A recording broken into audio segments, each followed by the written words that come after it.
Good afternoon. This is the Economic Vitality Committee March 27th meeting. I call the meeting to order by a roll call vote. Ramon?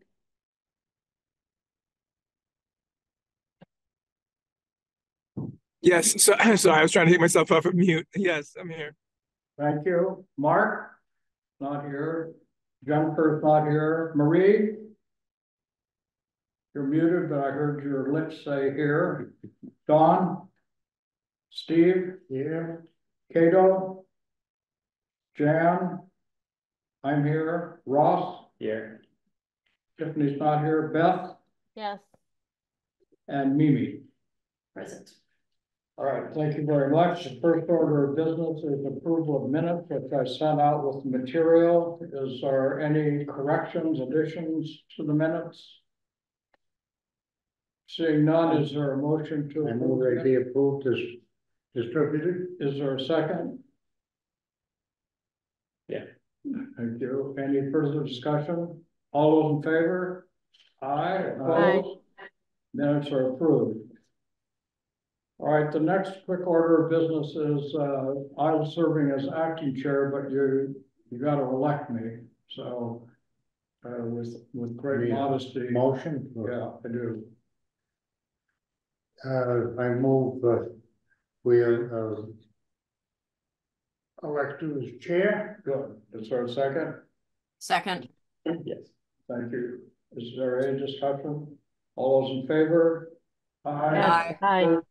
Any opposed? Right, thank you.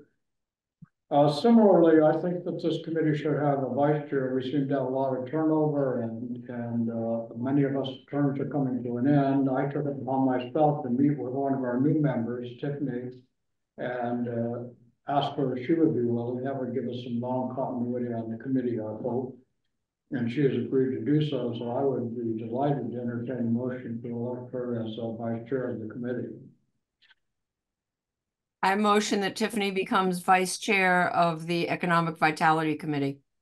Thank you, Maria. Is there a second motion? Second by Steve. Any discussion? All those in favor? Aye. Aye. Any opposed? Great, thank you very much. The next order of business is to hear from our tourism manager, Beth. Beth? Sure. To separate the 250 from my full-time job, I think I'll start by saying that the visitor center goes to 7-day-a-week operations on Monday. April Fool's, not a joke. We will be open 10 to 4 starting Monday and through the end of the calendar year, with daily tours every day at 1 o'clock and specialty tours on a rotation. We have our newest tours in rotation are the Patriots of Color, and we have Women of Concord, Indigenous, African American, and an assortment of other tours that are coming online. Our newest grateful partner is the Wright Tavern. So starting Monday, every tour will end at the Wright Tavern. Right now we are the only group allowed in there. But we have been invited to do so at the end of every tour, which is really exciting. I had the Wright Tavern came and spoke to my team last week. We've updated our script to include that historic property at the end, which is an amazing opportunity for us, and we're really grateful. And tomorrow we launch our very first webinar with AARP. They solicited us to do a series of historic talks for their online audience. So we have 4 lined up, and that's a really cool new partnership for us, and I'm really happy to have it. So the biggest challenge, which I would just like this group to know about, is we are having restroom challenges. Tourism, bigger numbers comes other problems. We've had some flooding. We've had some repair work. So I am working with Megan and with Aaron and CPW to see about investing in a more permanent location for some temporary restrooms to get us through this season. So it's been a bit of a challenge because we are getting bus groups and the national parks public bathrooms are not opening until May, which means every group that goes to the North Bridge, which we know a lot of the groups just go to the North Bridge and don't spend time downtown, they're now looking for bathrooms. So it's the less glorifying part of our business, but absolutely critical as we're looking to encourage visitors to keep coming and spending longer days with us. Is it possible to put them in the Cottage Road parking lot? I mean, that's where the bus parking place is. I have a request. They're worried about public safety, and taking up a parking spot for those restrooms. So, and I agree with that. I want to make sure that we put them in a place that's, you know, both convenient and safe. And there are bus parking spots. So I'm hoping that CPW, and facilities will, help me come up with a solution quickly, because I had 40 kids from West Virginia lined up outside this morning. So Oh, I think well, that's all I have, but I'm happy to answer questions or anything about sort of general tourism. Thank you. Any questions for Beth? Thank you very much. And for the record, I'll note that Mark has joined us. Hello, Mark. Next order of business is to hear from our economic vitality officer, Mimi. My new newsletter has launched. So the first issue came out last week. Everybody should be on the list. I'm just gonna pass around to folks and see the printed out version. The goal is to have that come out about once a month. And right now I'm going to be coordinating, Beth and I, it's all one big newsletter. Oh. It's multi-pages. You should have, if you didn't get one in your email inbox, I'll make sure. Oh, okay. It's just so you can see what's in it. This should be passed around. You can pass it around just so you can. So I'll be coordinating the distribution of that with Beth. Since we're kind of sharing the one email account, but we've got segmented mailing lists. The age-friendly business survey closed. We've got at least 250 responses. But we'll, the Metropolitan Area Planning Council is looking at that data, and right now the trend is a kind of obvious trend of how many people are asking for more seating pretty much everywhere and more restrooms. So we'll put that on your list, Beth. Everybody wants restrooms. The artwork for Monument Square, the temporary artwork for installation this fall, we've selected a finalist, which is a piece by Liz Hopper, which is sort of 2 custom benches. They look like the old-timey benches. They're cast iron, the arms and the legs, and then wooden slats in between. And the benches will be facing each other with 2 figures that are going to be silhouettes cut out of acrylic plastic.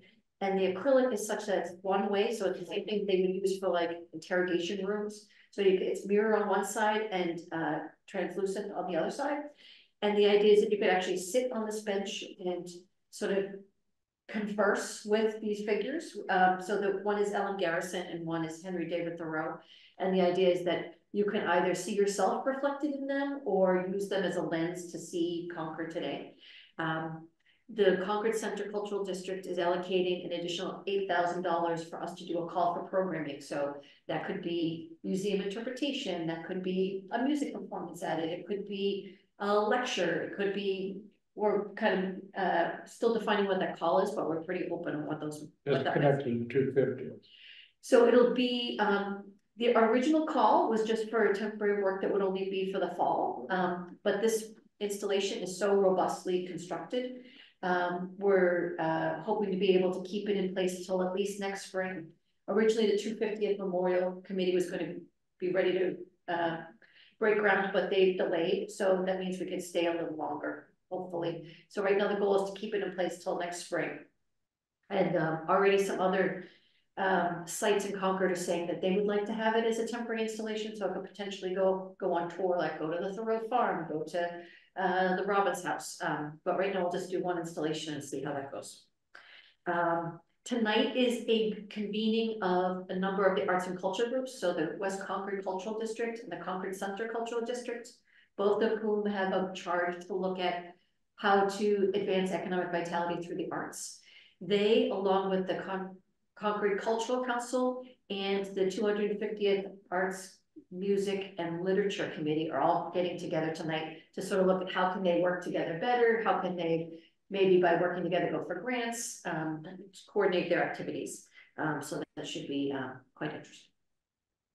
How many, you told me about the benches, that sounds really kind of cool. How many, did you have a number of people sort of as contestants? I don't know what the right word is, but So we went down to 3 finalists, Okay. and we did a community forum last spring. out of what was a big number? It was not a lot of people responding to the call, unfortunately. I had done like personal invitations to about 50 or so artists who do that kind of work. Obviously, a lot of them didn't respond. And a lot of them said that they didn't feel like they were gonna fit in Concord, which was kind of a troubling thing to hear.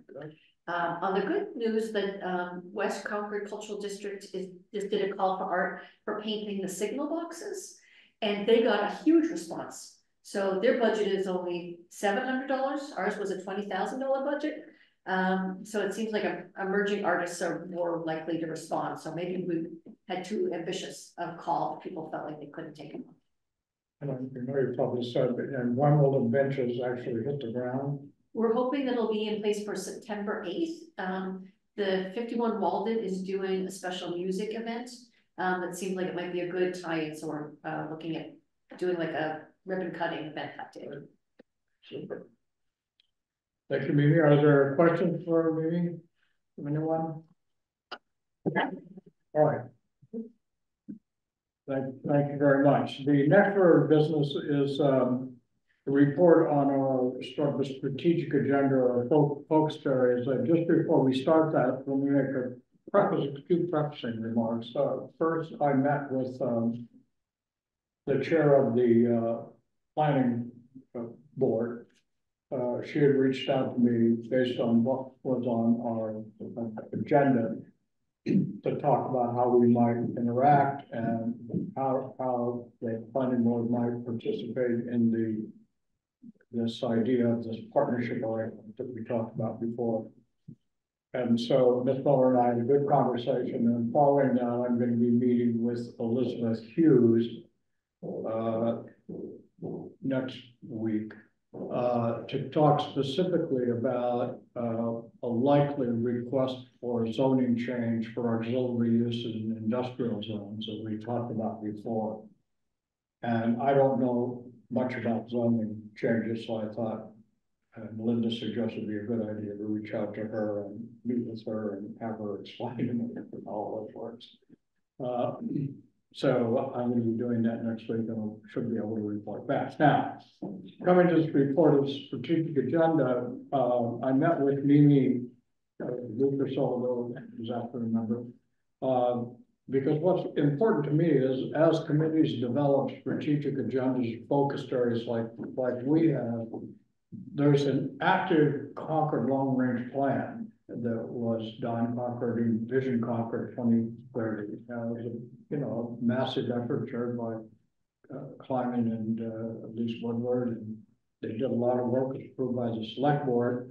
And I think it's important as that document is in place, that committees who have strategic agendas that they'd like to move forward in town somehow get them connected to this long-range plan, that they're not out there on left field just because I think it's a cool idea. So I asked Mimi if she would, and she did, of course, connect our area of focuses to areas of long-range plan, and she produced a document which I distributed. So we don't need to go over that now, but I would encourage you to please make sure you take a look at that, because as items come up on our committee, one of the first things I think we'll want to do is ask and answer the question, well, how is that connected to the town's long-range strategic plan? I suppose you could take something up that isn't, but the plan was purposeful. And as a committee, we ought to be, trying to stare that sucker down and see if we can make progress on it. So that's just as a way of preference. And we have these 4 areas that we are talking about. Beth, you are doing Concord 250. Do you want to take the lead and give us your update on that? Sure, I'm happy to. So for the 250th, we have the next regional meeting. So regional, just I'm not sure how much everybody knows, but the intermunicipal agreement is Concord, Lexington, Lincoln, and Arlington. And we've been having a series about every 2 months. We have a large regional meeting where we all sit together, strategize, coordinate, what have you. So the next one is actually next week on the 4th in Concord at the Armory on Everett Street. We are really thrilled to be able to use that facility. So Colonel Love is in charge of the museum now, and he's going to give a tour and an intro to the building itself, how it can be used. They're really eager to work with the town more and all of the surrounding towns on the Battle Road as well. So that meeting is 6:30 next Thursday at the Armory. And our presenter that night is, we have a few, but what the first is we are introducing Anthem, the new event coordinator that was hired by the IMA group. They're tasked with sort of the top line strategic plan for events, making sure that each of the towns are coordinating in terms of timing and overlap and promotion.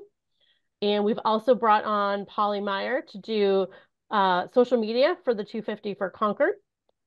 And she has hit the ground running. We have Facebook running, Instagram running. She's working with MMTV to develop collateral and imagery and all sort of digital, for the 250th, which has been a really great asset. And the last sort of economic part is tchotchkes, tourism, swag. We now have the Concord coin. We have a t-shirt. We have a shot glass that's coming in on Friday. And we have the Minuteman figures that were made in Concord. So there was a big press opening last week at Middlesex Bank. They were supporting the 250 with a donation, and in exchange, they are the sole bank that is selling the coins. I have them in the visitor center, and then there's a couple of other locations that are going to be selling them. Marie has some. They are really beautiful. They produced 2 different ones, and the Concord Minutemen also produced a challenge coin that they will have available through their channels for sale. So it's really exciting. We're hitting the ground running. The RFP for transportation is the next one to go out, and that will be for three days continuous shuttle service and a planner that will help us figure out where the shuttle spots are, where employees park, where vendors park, where VIPs park. So it's a really big project. So the team felt strongly that we needed essentially a transportation manager for the 4 towns just to organize transportation for that weekend. So we have a draft of that.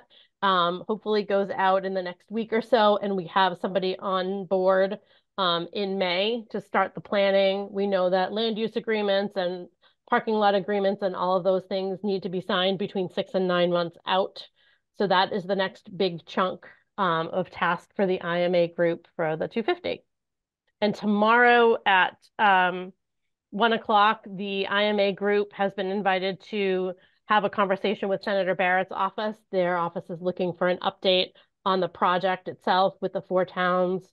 So each of the chairs has put together a little sort of an overview of where we are for the 250 and how we're coordinating among the towns, because obviously the senator's office is very interested in making sure that we're all coordinating and that we're coordinating with Boston as well. Right.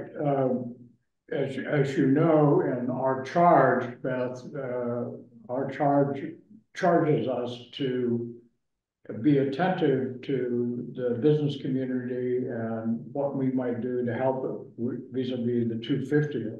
Are there specific, we had talked in this committee before about sort of relaxing resident Airbnb kind of things, and that sort of didn't get much traction, but are there things that this committee should be doing to help the business community? Well, one thing we did do in relation to the Airbnb is Mimi had actually done a 1-page flyer, which is now going to be on the town's website. I know that it's very difficult to, if you're doing like just a Google search on the town website, and you search Airbnb, you can't find it. So Mimi did a 1-page document, and it will be on the Economic Vitality and Tourism page on the town, because you can apply for it. And I did talk to Paul, our building commissioner, and he just wanted to make sure that if residents are interested in that they plan for, you know, a good 8 to 12 weeks time, because it is going to take time to get through the process. But it is possible, and we do expect that people will take advantage of that. So that's one thing. And I think it's actually good for this committee to really take a look at the website, the town's website, and maybe make some recommendations for adjustment there. I have had residents come to me looking for info on the 250. Not everybody knows that we have a tourism website that's separate. So I did talk to Megan about it, and I think Donna will be the one tasked with it, but perhaps making it a little more visible, making the 250 in general a little more visible to the public at large.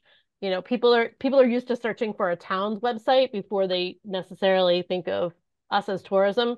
In fact, I had a former resident come to me and said, I go to the town's website. I didn't even know we had that. I don't, you know, I grew up here. It's my town. They don't necessarily think of it in that way. So I think a good way for this committee to maybe help is to help educate the public, like make some recommendations on how the town can be more publicly shouting at the rooftops for this great celebration that we're going to have. And I know you had a very successful meeting a few weeks ago with folks and the business community. Are you planning a follow-up meeting or? Yeah, so as Mimi mentioned, we have that email newsletter. So we have committed to try to getting out news about the 250 once a month to that community.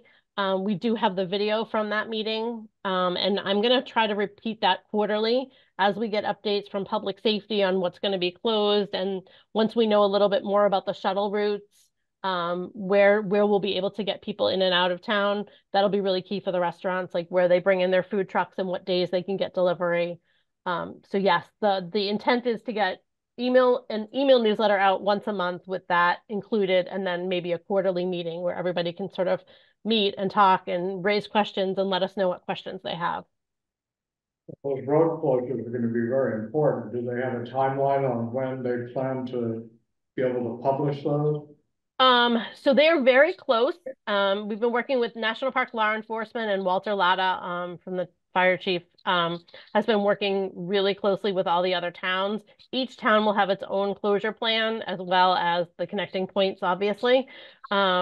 They're very close. I've seen a couple of drafts, and I believe Walter feels he's pretty close to being able to let everybody know. I would bet within, you know, maybe I think what they're going to plan to do is get through Patriots Day this year and then really look at things and start buttoning up plans. And can we be proactive in making sure we get that in the hands of the business community as opposed to them having to go out and hunt it down? Yeah, the more we can, like, you know, that's why I mentioned the website. I think that's a source for people to go to. If people get, you know, we train people to go to the website for the 250, go to the town's website and know that they can get information, and then we can push it out through the email as well.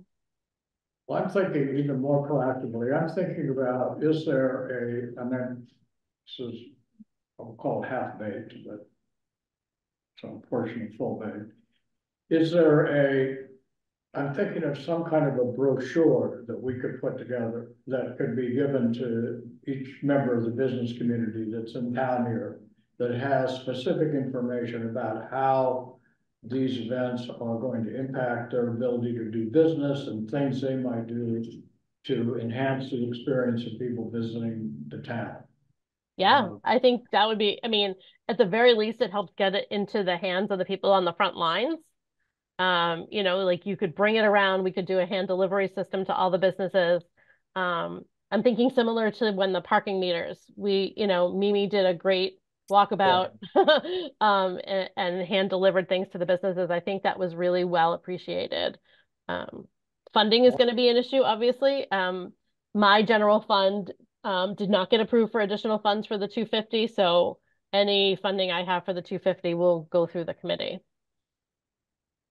Okay, well, I'd like to see if we can think about that. I think that's a great idea. Yeah. Get together, if that could be a topic in your bailiwick that we could sort of push forward a little bit more, right? Of course. That'd be terrific. Thank you very much. Are there anybody else have questions for Beth? Okay, let's coming up from the bottom next, policy and regulations, Steve and Mike. So, hi guys. I came up with a few things, yeah. People suggested. They can send around.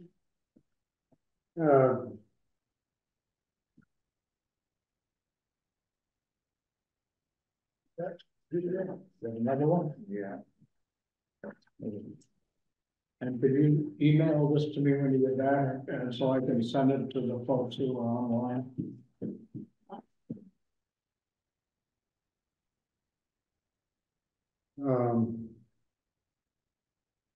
Yeah, one thought somebody had that, it seemed like a lot of the things that go before the Board of Appeals for special things, they kind of just get a rubber stamp, and if that happens often enough, there's thought that maybe some of those things should be by right and not have to have a Specific, do you have an example? I don't, Okay. but I could get one. No, I just, They probably know on the board, which seems regularly get stamped. okay, thank you. Tommy Toronto's remodeling his restaurant, trying to get ready for another tenant, and he ran into a problem that he can't get a building permit until he has the menu approved by the Board of Health. And that seems like it makes it hard to start a remodeling position. He has to tear it out and re-insulate to bring it up to code and all. And it seems like if you could have it almost ready for a variety of restaurants with some criteria or things that had to be included or omitted, that you wouldn't have to have the menu approved, but you don't know who the tenant's gonna be. I could, well, I'll hold on to, Yeah. we can have some discussion later about Okay. that, because I can give you some insights why. So part of it has to do with building code, with the food code. So for example, because I similarly felt the same way. I'm Yeah. talking to a business owner, and the menu dictates what kind of equipment needs to be in the kitchen. So for example, if it's a menu that's going to have a lot of frozen things that are just put into a fryolator, that means they're probably going to need a couple different fryolators because of allergen certificates. And they need to have enough freezers. So the health department wants to make sure that they have enough freezer space and that those fryolators can fit under the hood. And that equipment has to be matched to the size of the hood. So if they undersize it, then they can't have the fryolators like hanging out for the longer. If it's an Asian restaurant that's using a wok, that's going to have the vent at a different height. And it was like a really fascinating conversation of like some of the nuances that that factor in. So there is some like nuance, like there's obviously wiggle room with the menu, but there's some kind of big categories that have to get covered. And what happens from their perspective is that if they go and permit the business and have them do the build out, then they do the menu and they're like, it's going to cost you an extra $30,000 because that vent you put in isn't the right vent for that type of equipment. And especially because they were saying things like, does that food require a high heat dishwasher? Is that going to need, a flash freezer? It's like specialized things that have to be part that they have to build out. Maybe they're going to need a bigger wash sink, that sort of thing. Or ignorant question, is this unique to the town or is it everywhere that you have to have a menu? It's everywhere It's everywhere. for a kitchen. Right. Next meeting. Well, Nice try. though. yeah. I'm just picking up the things that sounded worth looking into. You apparently did on that one. I did, yep. Some of the fees now, like the sewer improvement fee, some of those are getting substantial enough, so there's thought maybe they should be paid over 5 years or something, totally upfront, and make it a little easier for any business. And so all of those fees are all upfront fees? There's I believe no so. payments, kind of things. Yeah, it's due before they You should permit. Okay. I think they get like a certain number of days. I was, as part of my sewer improvement fee study, saw that there's been some businesses were given a payment plan. One of the challenges is that the departments aren't really set up to be collection agents. And oftentimes then people didn't pay they would pay 2 months and then they'll be able to continue paying it. So I think there's some reluctance to do that. But I'd love to talk to the group because I've got some ideas of ways we might be able to approach the sewer. Yeah, I think that, Hey, Mike, a quick question. yeah, Mark. Mimi, is it if you have a restaurateur tenant, who pays the sewer improvement fee? Because my understanding was the building owner does. The benefit of the sewer increase in the allowance stays with the building. But basically, most commercial tenants have got a lease such that they take on all of the expenses, but the property owner often doesn't. And sometimes they sign the lease before they know what all of that, what that new sewer improvement fee is gonna be. One thing that I'm doing to help this process and why it's been a challenge, folks probably know some of the horror stories that had happened as people got really far along and then all of a sudden got thrown a $30,000 bill. Is that I'm looking at and I was chatting with Tiffany about this, the commercial spaces that we anticipate are going to roll over to be able to figure out, there's two numbers to be able to figure out the sewer improvement fee. One is what's the allowance that's in that building right now? And it's not based on just that individual commercial space, it's that whole building parcel. And it can be a little complicated because tenants have moved and shifted over time. And then the other number is what that new business, what their allowance is going to be. So I've asked the health department to figure out what is these buildings that I know are in play for them to figure out that first number. What's the existing balance? Because oftentimes it can take them a month or two to figure that number out. So I'm having that number to begin with. So sort of proactively, once you hear about a potential lease expiring or move or something. Yeah, so putting them, so I've already what this was able to tell them, this is what it is. The second number is pretty easy for the business to figure out back of the envelope themselves because it's based on Title V. So it's the same, they even though it's a sewer system, they use the same gallon allowance as if it was a septic system. So you can basically go to online calculators and put in your building use and it'll tell you how many gallons it will be. So the business has two bits of information. One, they can know if the demand is so high, they're going to be denied automatically. Right now, the water and sewer department is any business that's increasing the use by more than 1,000 gallons a day is being denied as of right. And right now they're so close to their balance. So for example, there was a brewery that was interested in coming in. I could tell them it's going to be almost impossible for you to be able to be in that site. And then I also tell the business they can do a back of the envelope and realize, oh yeah, my business isn't going to come increase the allowance. So it's not, they're not So going to did the town calculate that as well? I mean, what happens is the town is, this is all like unofficial numbers. Because the town only wants to do the official calculations when they have dotted every I and crossed every T. Which doesn't help the business owner because they're like, I just want to get a rough sense of. So it's like when people are trying to build out the kitchen, it's like, Yeah. do I want to know if I'm doing cheeseburgers or regular burgers? For them, it doesn't matter, but the regulators want to know all that detail. But we can, for the business to know like that space isn't going to work for you, or it's not, because right now the business is saying things of like, is it going to cost me nothing? $6,000, $60,000, 600, and they weren't getting any answer. So now I can at least tell them roughly what that might look like.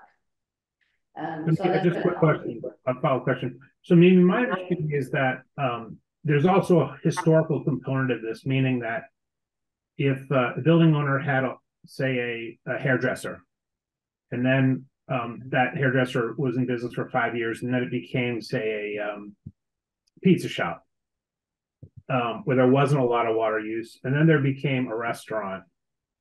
You're not starting over, right? So, for example, 10 years ago, a building owner may have paid, just pick a number, 20 grand.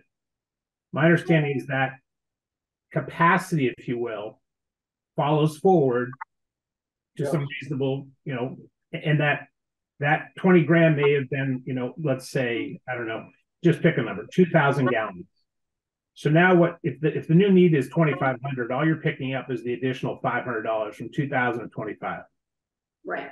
And so there are a lot of buildings where, unfortunately, there has been turnover, there has been a change of use. And so part of the trick is really going back with the landlord or going back through the water use, so that we understand what, realistic or what reasonably can be really incremental based on that space's water use in the past.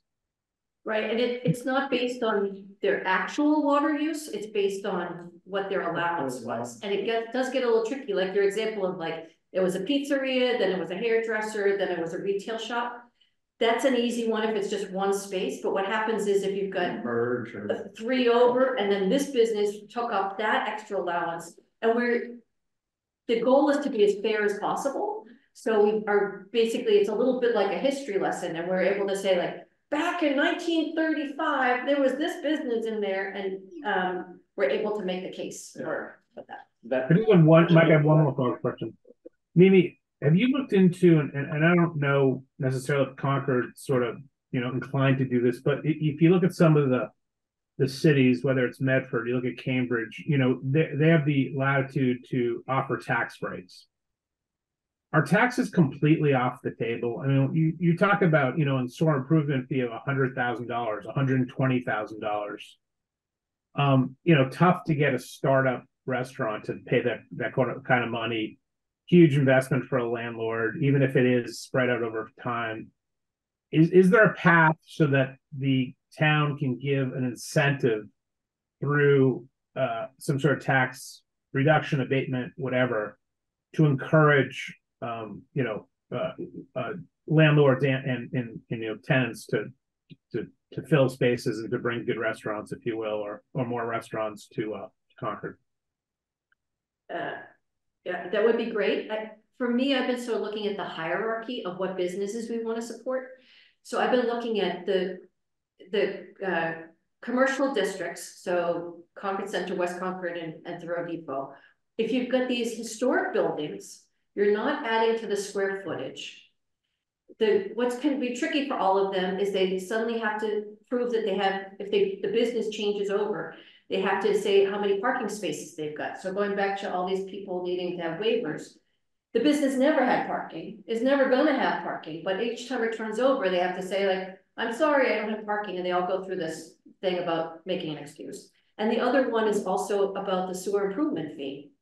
My recommendation would be if it's, a smaller amount, that the town either waive the fee or provide some kind of grant. The pushback when I brought it up to people has been that it's not fair, that some places wouldn't have to pay it. So I'm sort of trying to look at some patterns. That most of the fees, there's been a couple that have been significant, that have been in the commercial districts, but those businesses hadn't changed their square footage. So, we maybe want to think about whether we want to prioritize locally independent businesses, because some of them have been like big chains that could absorb it, but there's other ones that have been, a small restaurant that can be really expensive. There's probably a couple layers you could do, considering costs is like the inhibitor. Like, I think the first thing what you're getting at is, and even part of your like retention program is, like, part of it's finding good businesses, but the other part is finding like where can these businesses land. And if you have some of that analysis, you can start to do best fit matches towards like need, which will help drive the cost down, right? Because if you put someone in a space that already has the permit for it, or a larger permit, then they need to pull less water out, right? That would probably be the first tranche. Second tranche, you go into like the tax abatement discounts or the tax discounts, if that's allowable. And the third, I know we did payment plans, and I know there's some issues with that, but that'd be another way to spread costs out. So like, I feel like one answer probably won't solve all of it, but if we structure it in like a 3 or 4 prong approach on the different levers we can pull, we can start to make for restaurants that we want to have in town, or commercial business we want to have in town, avenues for them to actually like have traction. Because I'm sure there's things that people in town want that don't go through because obviously there's a sewer a sewer issue, so I think there's levers we can do. Yeah, I realize we're hijacked your presentation on the policy procedure that goes, we can get Let's, into the quotes on all of let's this. keep going, but, Yeah, I think the point, I want to make a little point that's not really related to specifically. But as we attack each one of these topics that we've been talking about, Beth and now Steve and Mark, my hope is for each one of them, there'll be follow-up. That, okay, now we've identified something for Beth to come back to us next time to talk about, and when Steve is finished, I'm sure we're gonna have things like that, so that we can keep these agendas moving and either they turn into dead ends and we say we give up, or we actually can make some kind of change that's gonna be positive for the business community. So go ahead with your next slide. well, another one was, review the whole parking situation, the requirements. The comment that it is hard to put a residential unit over a commercial building because of the way the parking works out. And I know we had this study a few years ago that said there's no parking problem in Concord, but I refuse to believe it. Yeah, I will say, so, why don't you go ahead and make your last one and then let's come back. to Okay, well, there's some others that kind of just fall into the category of streamlining procedures and make it easier to get through things. One was getting signs approved through the historic district. Apparently it's quite a lengthy process. And I know I feel I made a big improvement in the natural resources when I was on some years ago by trying to ask all the questions the first time somebody came in. You got a developer or landowner come in with a lawyer and their engineer. They'd ask a couple of questions. They come back the next meeting with the answers. And then the next meeting, they get those answers and ask another question. That could go on for a number of cycles, and that's not fair to people. Ask all the questions you want, but don't drag it out and add extra expense to those things. One place that I appreciate the health department streamline their permitting procedure. We have, I don't know, 5 or 6 permits, I think, for different things through the health department. And it used to be like one every couple of months through the year. Finally, they computerized it this last spring. It was a little bit of a hassle getting it done, but I think now it's done to make things a lot easier for everybody. And if that kind of thing can be done with more places, like that'd be good. Right, Mark, you have anything you want to add? No, I'm complete deference to my my colleague here. Complete support as well. All right, so then questions or comments or suggestions for there's a lot of good suggestions here. Yeah, it seems to me that we should at least pursue talking to the finance director, talking to Carrie or somebody, and find out the town's thinking on payment schedules. That seems like an easy thing to do.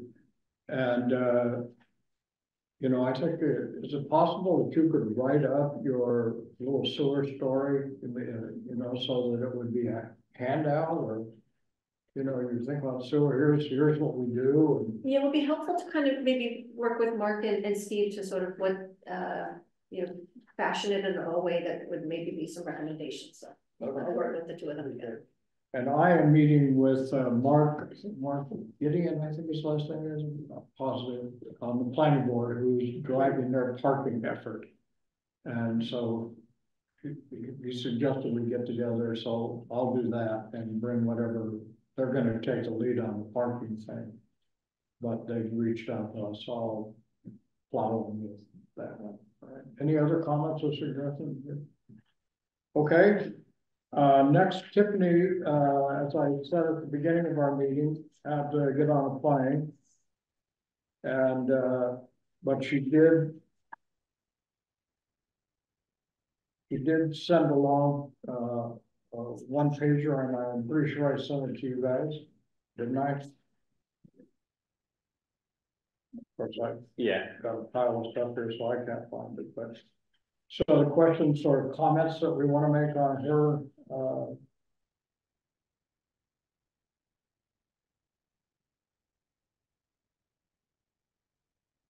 you flip the leads on.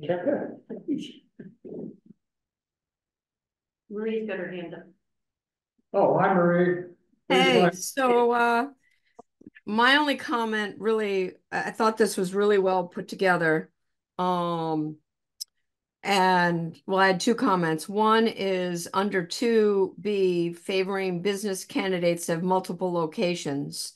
I just want to make sure that through the Economic Vitality Committee, we don't allow too many cookie cutter spots to move into places that may be vacant, because as happened in other towns that I sort of researched when I was president of the Independent Business Alliance in Concord, you then become a cookie cutter town and it's not as attractive for residents or for visitors to come to. So I just want to be mindful of that aspect.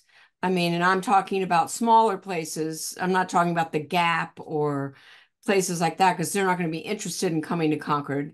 I'm talking more about more Irresistibles or Comina, you know, Sarah Campbell, because a lot of towns now have those stores and they all look like a similar town. And I think we want to keep it a little more organic in Concord to keep the businesses moving forward. If someone has a good business, they will be able to afford the rent. I know the rents are high. The rents are high everywhere. I myself can't move up to the top floor. Number one, there isn't a spot that's big enough, but also the rents are high. I could move up there. It would be a challenge, but I would need less employment. So I think a person opening a new business would be able to sustain the rents because they're going to encounter those rents wherever they go. You know, if they want to open someplace that is similar to Concord, they're not going to go to Acton. They're not going to go to Littleton. If they want to work it in Concord, then they know that that's what it is coming into Concord. So I just want to be mindful of that. Yeah, that's a good point to make. We have a formula by law, so, you know, some organizations, I don't think Camillus could come into town now. I think they've got probably enough stores that they would qualify as a formula business. Yeah, I mean, I see it from both sides, being able to rent the space and a business being able to rent the space. So I see the landlord side and the leasee side, but I think we don't want to cookie cutter the town up. Mark? Hey, Marie, in your experience and, you know, sort of background here, have you run into any towns that you think would be a good peer for us or a good model? You know, every time we have someone do a study or a model for how we think Concord should look or what improvements, I think we always struggle to try to find out who we want to be like or who we're like currently. And we're almost nothing like Maynard or Burlington, right, or Bedford or Wellesley or Lexington, which leads me to the question: when we start planning for parking and types of businesses and expansion, what have you, who's like us, who's doing a great job, who we can sort of, you know, glom onto a little bit? Yeah, well, it's interesting you say that, because earlier today I was having lunch with my husband. I'm home today, and we were talking about that, because after reading this, I started thinking about what kind of examples, and it came from also a conversation of having about the 250 and that this eclipse piece. I'm friends with a lot of people that are in the path of the eclipse that are panicked about all the people coming, the businesses. So it'd be good for people to be in touch with them when the eclipse is over. But so two towns that came to mind one was Newburyport, And I'm gonna go up there next week and check it out and see how their layout and their mix and whatnot. And the other one is Portsmouth. Now, I know both of them are a lot bigger than we are, but they have figured out the mix to have that works to keep their residents and their visitors coming through all the time and being interested. They're not cookie cutter towns. Newburyport's a good comp, like it was just up there like 6 months ago, and it's a lot bigger, but like the feel is a lot similar in terms of like how the roads are built, in terms of like the structure of the different restaurants, the buildings. That was the Right. one And if you talk to yeah. some of the people there, they Yeah. have some of the same issues, the parking, Yeah. the this. I mean, they do have parking lots and whatnot, but they fill up quickly. Yeah. So I think those are two towns that have a similar feel to Concord, and it would be interesting to dive a little deeper into their mix of and how maybe they attract people to their towns. So Mark, good question. Thank you. Attracting people and also attracting businesses. I mean, marketing Right. for people coming, but also, I think it's to me, my economics background, it's a really tricky problem. You've got independent businesses all by themselves, and then you've got formula businesses, and you've got sort of intermediate businesses, and what's the scale that you can support in a town like this compared to a town like Newburyport? Yeah. Right. Or, and so when I think, so I'll say, to me, having places like Sarah Campbell's, or Fiorella's, which has 2 other restaurants, or Karma, which has 4 other restaurants, those are exactly the kind of businesses I think would be good for the town, because they've got enough scale, that they you can support it. And yet, on the other hand, you've got the remarks that you just made about, we don't want to look like every town under, hi, Jan, every town under the sun. So it's a tricky little problem. It is. And I just had one other thing under the concerns and opportunities. Part of her question was, are there opportunities to partner with other committees or organizations such as the Chamber? And I just want to say that in our Chamber newsletter, we have a 250 link right at the top now. So businesses can go, whatever gets put into that town link, businesses can go right to, and they have been using that. We need to know that all the organizations that we would tap, whether it be the Chamber or the Rotary or whoever, business partnership, everybody's comprised of volunteers.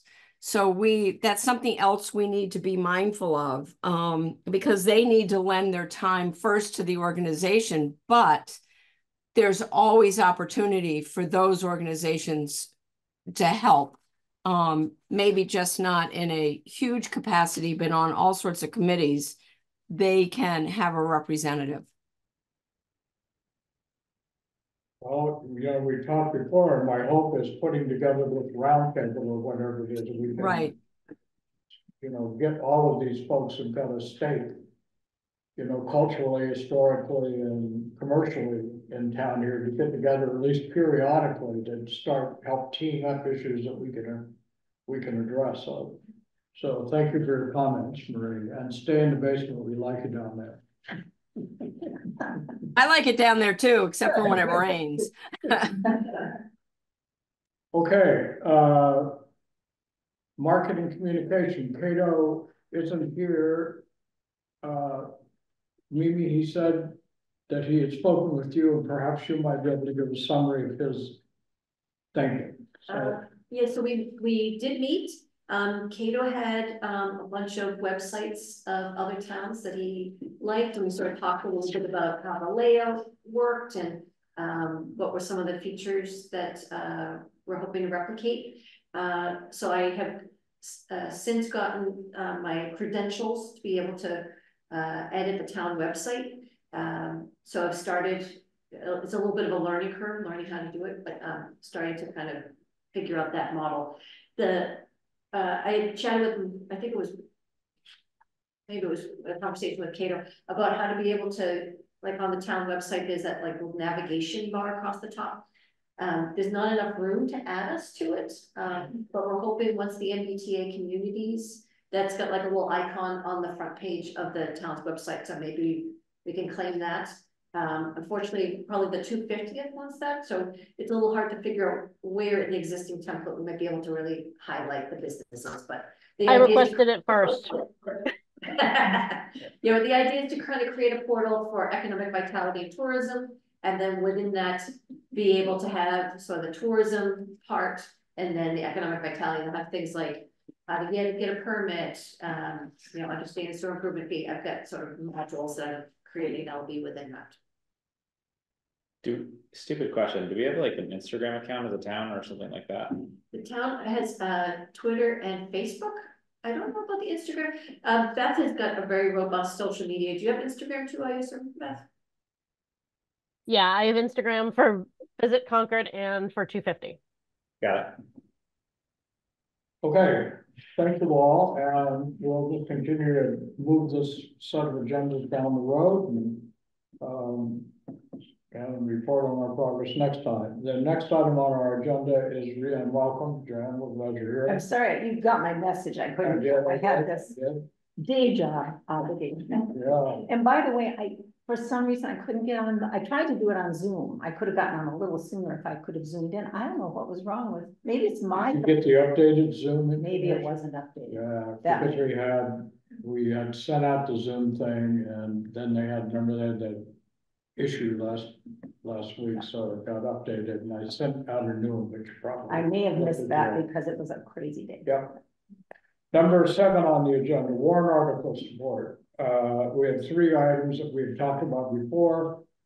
And my plan is to raise each one of them and decide whether or not we want to formally support action on this. And then if we do, historically what happens is then we would designate someone who would stand up at town meeting and say, hi, I'm Sally Jones from the Economic Vitality Committee, and I'm here to propose blah, blah, blah.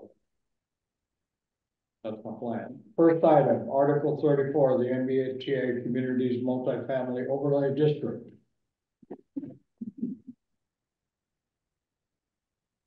Comments, questions, concerns, thoughts? Okay, well, how do we feel about supporting this?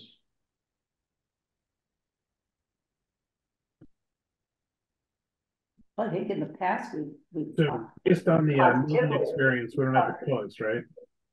I didn't hear you, Mark. Based on our friends from Milton, we may not have a choice. well, and I think we did speak positively Yeah. about it. I don't recall any negative. No, I would certainly, that's my recollection, I would certainly entertain a motion to recommend affirmative action on Article 34. He says, hopefully. You want a second? I need a motion first, and then. I so moved. Okay. A second, okay.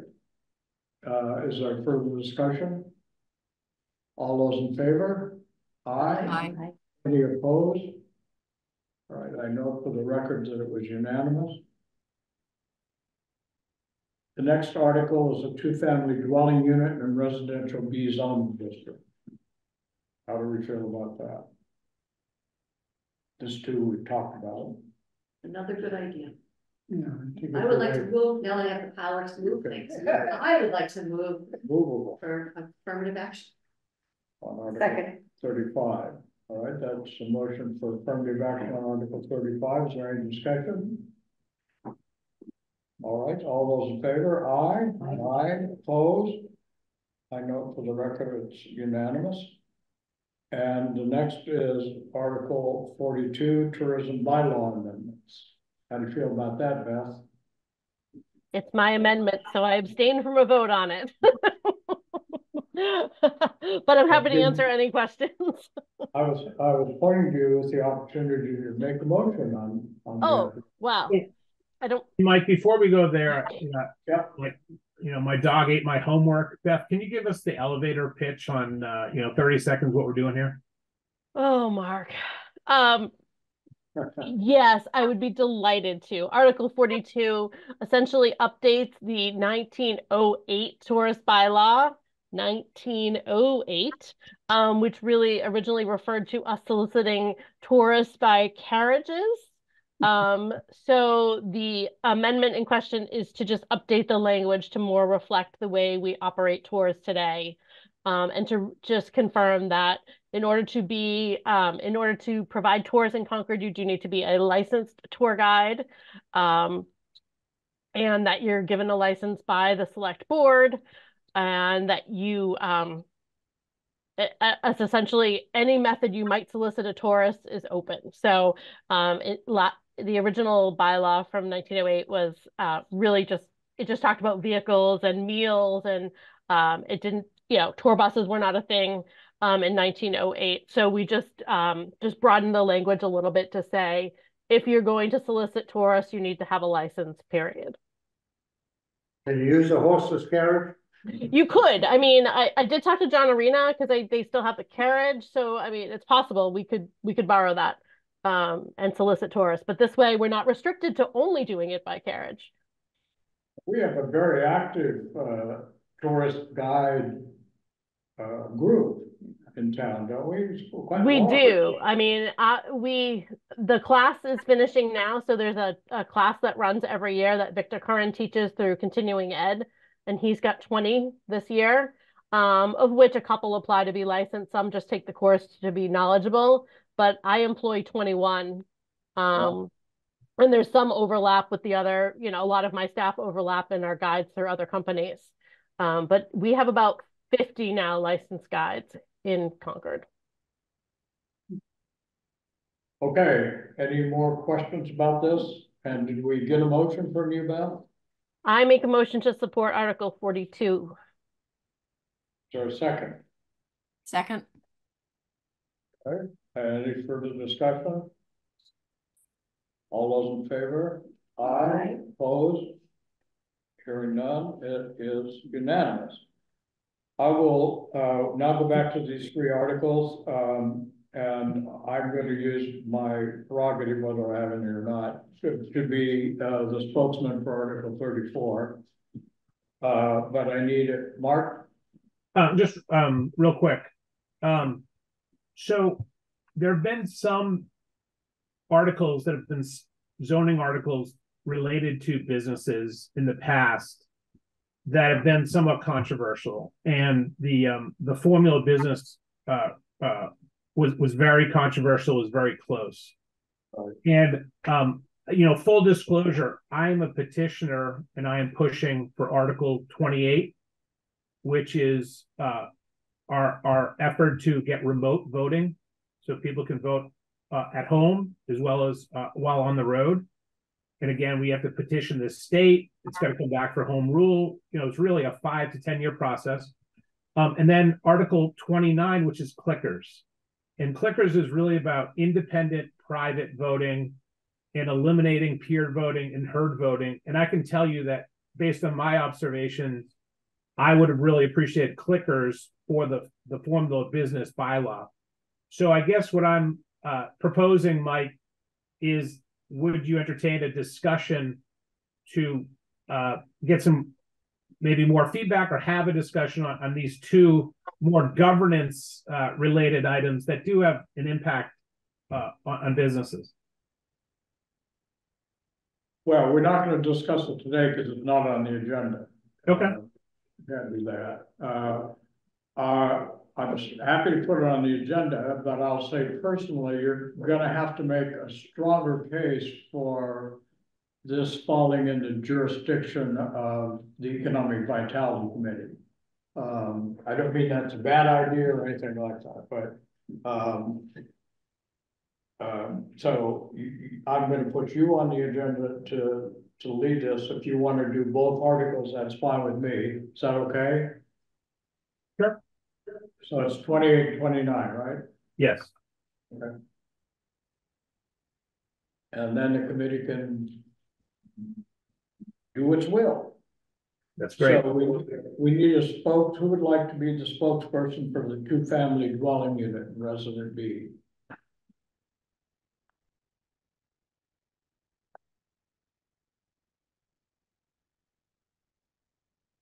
Okay, seeing no volunteers. Who's not here? So, Mike, I have a question.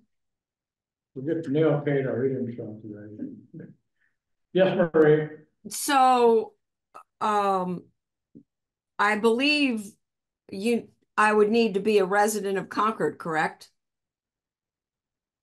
Yeah, you probably would.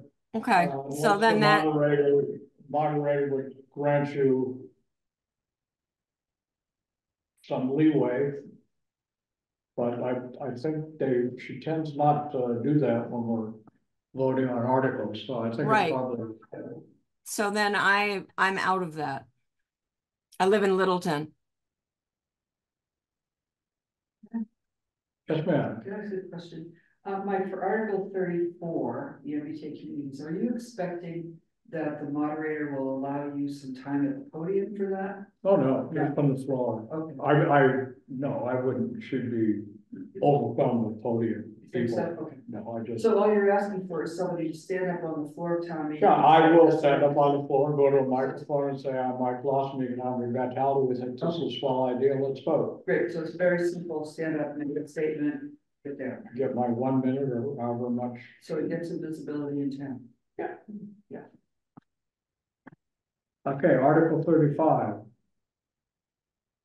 I'll try that. Okay, Ross, you win the lottery. And Beth, you can't do it for Article 42, so somebody has to do it.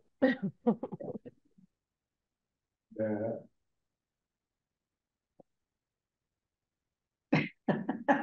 You're here, you came to the meeting, nobody came back to you. Well, the only problem I might have is where it comes, if I will be physically present at that moment because of some other. Well, here's the way we do that. Okay. What you do is you write out your remarks. Okay, And you give them to me.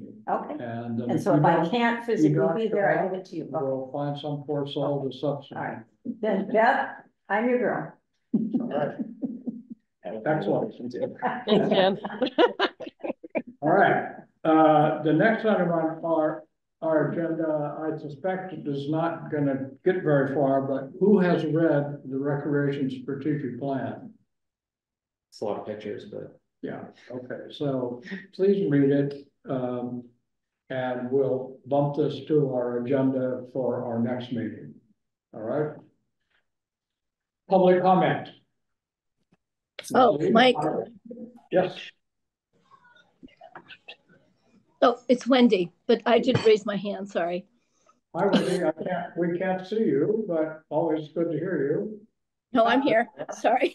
Yes, So- Mr. O'Malley, what can we do for you? All right, so just a couple things. One was, and this is maybe for Mimi, but it would be great to have the art project paint the electric boxes in Concord Center next year too. So we can find that a way to happen through the HDC. It would be great.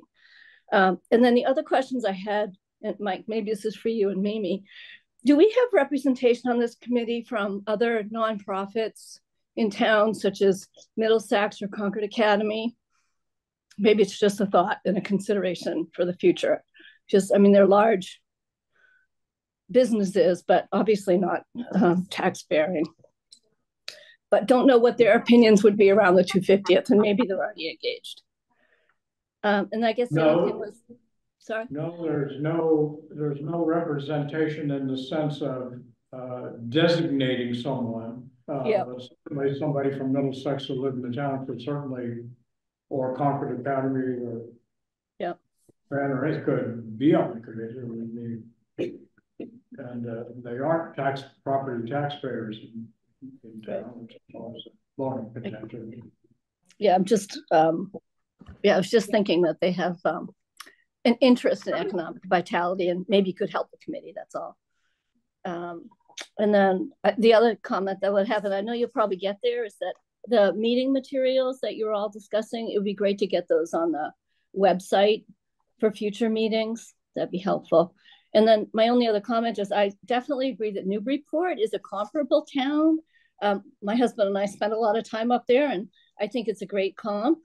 They've also had a lot of turnover in business, much like Concord has, and it might be worth talking to their Chamber of Commerce about what they've been doing about that. So good benchmark.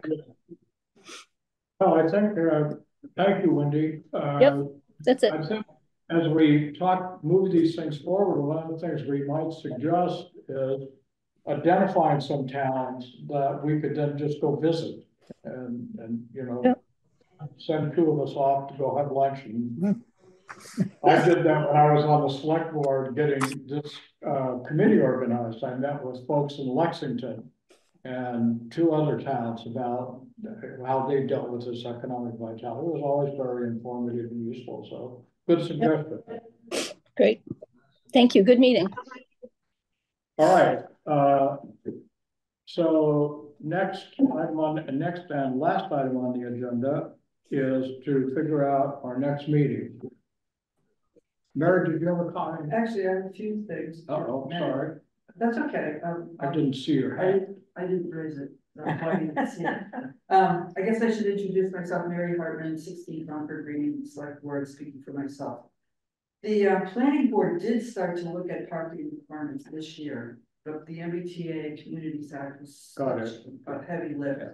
But so they are definitely going to look at it next year. Yeah. So I think I'm optimistic that some good things will happen from that. We're talking about Newburyport a lot. It's funny, but Alan Cathcart, the head of our DPW, lives in downtown Newburyport. Yeah. So he might have some ideas about what makes it a great place to live and how the DPW helps with that. And then finally, the thing that I thought Tiffany's report was great. And she mentioned that it's very data or manually intensive labor to get this going.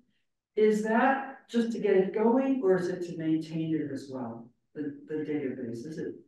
Well, the database, I've already, I did like an inventory of every commercial property in Concord. Yeah. And it's all, so now it's just a matter of updating it every year. Okay.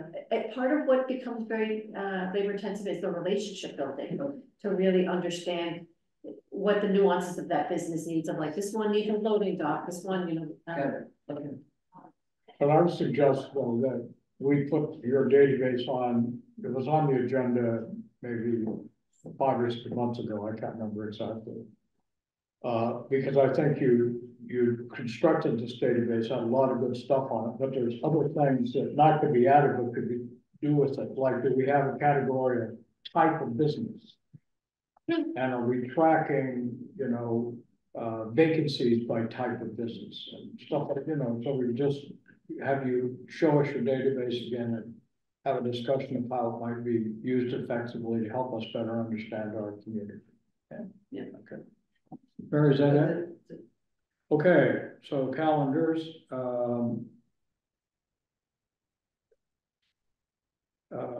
about the 17th?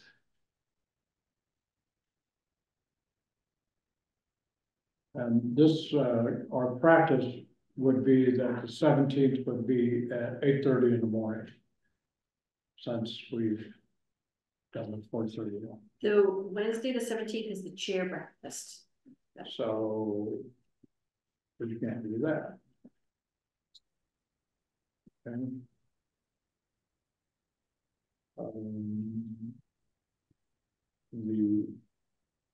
The 18th. So can we not do April 24th? I have to be in San Francisco. Wait, do I? Because we had already reserved this room for the 24th at 8:30. I don't. Also, that week is school vacation. I'm not sure if it matters to most people, but it is school vacation that week. So I wouldn't be able to be there either. Thanks, Roman. I thought school vacation was the week before, no? No, it's the week of the 15th. We're talking about the 15th. That's a rough week. Oh, right. Okay, I'm sorry. All right, how people feel about the 24th? Actually, I don't have to leave till 25th. So 24th is good. 24th at 8:30 in the morning, and you said Mimi just We already have already it reserved. Okay. I would entertain a motion to adjourn. So moved. Second? Yeah, second. All right, all those in favor? All right. Aye. Bye. Aye. Thanks very much, everybody, for coming. Appreciate it.